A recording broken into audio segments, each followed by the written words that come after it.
अस्सलामुअलैकुम नाजरीन, आपको आज की सबसे बड़ी और अहम ब्रेकिंग न्यूज़ से आगाह करते चलें। पाकिस्तान भर में ईद कब होगी, इसका हतमी फ़ैसला आ चुका है। मैं आपको मुकम्मल तफसील के साथ आगाह करने वाला हूं कि इस माह रमज़ान में कितने रोज़े होंगे। तो आपने सबसे पहले इस वीडियो को लाइक और चैनल को सब्सक्राइब लाजमी करना है, ताकि आपको तमाम तर वीडियोज़ का नोटिफिकेशन सबसे पहले और बआसानी मिलता रहे।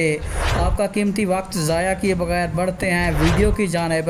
आपको बताते चलें, तफसीलात के मुताबिक इस साल माह रमज़ान के 30 रोज़े होंगे। तफसीलात के मुताबिक मुल्क भर में बल्कि एशिया भर में एक ही दिन यानी कि 3 मई को ईद मनाई जाएगी। माह रमज़ान के 30 रोज़े होंगे।